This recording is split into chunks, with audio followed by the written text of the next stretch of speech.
E a resposta, às vezes, pode parecer até que a gente está indiferente com a luta do outro ou com a busca do outro. Mas eu acho que a melhor chave que eu poderia te entregar, você que está me ouvindo, é a seguinte. A gente nunca compartilha intimidade com quem a gente... segredos com quem a gente não tem intimidade. Então, eu, por exemplo, compartilho coisas para minha esposa que eu jamais falaria aqui no podcast. E eu compartilho coisas para o meu time que eu jamais falaria aqui no púlpito. O problema é que a gente quer que Deus compartilhe aquilo que tem de mais íntimo no coração dele pra gente, quando a gente não tem a menor intimidade com ele para ouvir isso. Então, qual que é o segredo para entender a identidade? É entender que ela está dentro, não fora. Então, eu paro de me cansar nessa busca do lado de fora e eu começo a gastar tempo para me encontrar do lado de dentro. O sentido da vida é para dentro. Então, eu carrego o mesmo poder que ressuscitou Jesus Cristo dos mortos. Eu me tornei morada, habitação de Deus. Ele decidiu morar dentro de mim. Eu preciso entender que todas as respostas já foram depositadas dentro. A Bíblia diz: sobre tudo que se deve guardar, guarda o teu coração, porque é dele que procedem as fontes de vida. Você percebe que em todos os momentos a Bíblia está deixando claro que a chave está dentro, não fora. E é por isso que eu gosto de brincar com esse termo chaves, porque a grande verdade é o seguinte: na nossa jornada a gente vai ter várias estações e várias portas, sejam portas ministeriais, pessoais, financeiras, seja o que for. E a grande verdade, cara, é que não importa o tamanho da porta que está diante de você, mas se você tem a chave certa para abrir ela. Então, a identidade é essa chave principal, é a que abre tudo a partir daí.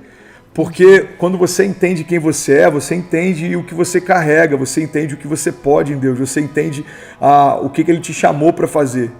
E uma outra coisa que eu acho que é importante a gente pensar quando a gente fala sobre identidade é que identidade não é uma vocação ministerial. Eu vou dar um exemplo aqui. Tem muita gente achando que identidade ou chamado vai caber dentro de um ministério da igreja. Então o meu chamado é para o music. O meu chamado é para a parte artística da igreja. O meu chamado é para design. O meu chamado... Não, cara, teu chamado não é uma função. Teu chamado ele é muito maior do que isso. É como uma umbrella, é um guarda-chuva. Tem uma série de coisas, de missões que estão debaixo desse chamado. Então eu vou dar um exemplo. Agora eu estou participando de um podcast e isso faz parte do meu chamado. Qual que é o meu chamado? É incendiar a minha geração, é compartilhar uma mensagem de vida, é trazer despertamento, é ativar pessoas, é impulsionar pessoas a viver o propósito. Então, seja um podcast, seja uma live, seja um livro, seja uma pregação, seja um tempo de mesa, seja a plantação de uma igreja, tudo isso coopera e faz parte do meu chamado. Então, quando eu entendo que é macro e não micro, eu fico menos ansioso de saber qual que é, porque eu percebo que a galera está muito em busca de saber, qual é especificamente o meu chamado, o meu tempo e o que eu tenho que fazer agora. E aí parece que a gente vai receber dos céus uma palavra do tipo: olha, você tem que fazer parte do Ministério de Louvor da igreja tal em São Paulo. E só lá você vai se realizar em Deus. Não é assim que funciona. É muito mais amplo, Eu acho que é por isso que tem tanta gente frustrada, porque eu não consigo me sentir realizado porque eu queria largar o meu chamado para viver integralidade. Cara, o que eu conheço de pessoas que se frustraram quando foram viver integralidade não está no papel.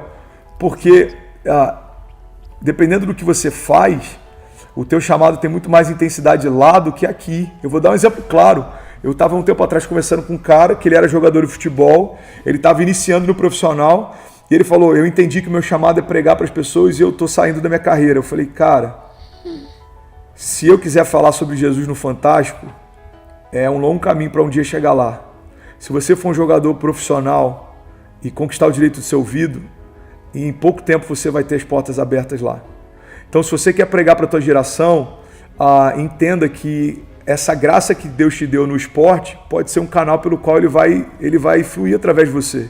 Vamos ser sinceros, você recebeu o Kaká, se eu não me engano. Cara, o Kaká, se fosse um professor de escola dominical, talvez, eu vou botar só talvez, não tivesse tanto alcance na nossa geração como o Kaká sendo o melhor jogador do mundo de futebol. Exato. Você entende? Agora, o Kaká precisa deixar de ser jogador para ser um professor de escola dominical ou pastor? Não. O Kaká precisa deixar de ser professor de escola dominical ou pastor para ser jogador? Não. O problema é que a religião, durante muito tempo, apresentou as coisas como se fosse a Matrix, aquelas duas pílulas, sabe? Você tem que escolher a azul ou a vermelha. A gente polarizou muito. Então, é uma coisa ou outra. Você faz isso ou aquilo. Você cabe nisso ou cabe naquilo. Cara, é muito mais amplo do que isso. Enfim, então, eu acho que a gente precisa buscar dentro as respostas. Deus já colocou dentro de você todas as respostas que você precisa. Deus já colocou dentro de você todos os acessos que você precisa. Tá tudo aí dentro, cara. E é por isso que demora tanto pra gente... Eu vou terminar aqui essa fala, eu te entrego. É por isso que demora tanto pra gente entender a identidade que tem. Porque a gente gasta mais tempo com o nosso exterior do que com o nosso interior. Vou te dar um exemplo. Se você for pegar na nossa geração a quantidade de pessoas que gasta tempo em academias, e se você for pegar a quantidade de pessoas que faz terapia ou busca algum tipo de ajuda emocional, é gritante a diferença. Nossa, é mesmo. Tem pessoas com depressão nas academias, mas da mesma forma que cuidam do corpo, não necessariamente cuidam da mente. E por que isso acontece? Porque a gente ainda não entendeu, cara, que esse equilíbrio interno é o que vai gerar todo esse equilíbrio externo. Por que Jesus ele dá uma palavra e toda tempestade cessa? Porque a paz que havia dentro dele manifesta uma paz ao redor dele. Jesus ele carregava verdades dentro dele que quando ele abria a boca transformava as verdades ao redor dele. Então ele tem a paz dentro de si, o mar se aquieta também. Jesus tem cura dentro de si, por onde ele passa a doença precisa sair, porque a cura de dentro dele para fora foi manifesta. Jesus carrega a essência da vida, Jesus carrega a provisão sobrenatural. Cara, eles precisam pagar um imposto, ele dá uma palavra, Pedro pega um peixe, dentro da boca do peixe tem uma moeda de ouro. Ou seja, a provisão é Jesus.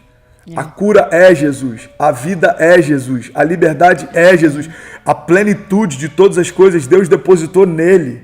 Então esse nome carrega a plenitude sobre todas as coisas. E aí, aonde esse nome foi depositado? Em nós, esse nome habita em nós. Então quando eu acesso aquilo que Deus depositou dentro, eu transformo tudo aquilo que está ao meu redor. O problema é que a gente quer reformar do lado de fora sem nunca restaurar do lado de dentro. Aí é o problema que a gente vê de uma geração estética. Eu vou usar um termo aqui, cara, me desculpa, no Rio não é tão pesado, não sei se São Paulo é, mas tem horas que a gente fica, desculpa de verdade o termo, mas tem horas que a gente fica de saco cheio, da galera perguntando sobre parede preta na igreja. Cara, pelo amor de Deus, irmão, já passamos dessa fase. Pastor, o que sai de parede preta? Eu não acho nada, vamos falar sobre a cada 40 segundos tem alguém tirando a própria vida, porque a gente está discutindo costumes quando deveria estar pregando a verdade. Pastor, o que você acha de fumaça? Eu não acho nada, irmão. O que você acha de... Cara, eu não acho nada. Vamos falar sobre o que é realmente relevante. Então, por que a gente ainda discute sobre a cor das paredes ou a quantidade de fumaça? Porque a gente ainda está procurando respostas fora, ao invés de parar e olhar para dentro. Jesus, antes de começar o ministério, tira 40 dias, jejum e oração. Para que Jesus para 40 dias? Para olhar para dentro. Jesus está tendo tempo com Deus. Ele tinha autoridade dos céus porque Jesus tinha tempo com os céus. Jesus está olhando para dentro. Ele acaba de fazer milagres, multiplica pães e peixes. Ele fala para os discípulos em vários momentos, vai na frente que eu acompanho vocês. E ele tira tempo. A Bíblia diz, como de costume se recolhe para orar. Jesus gastava tempo olhando para dentro.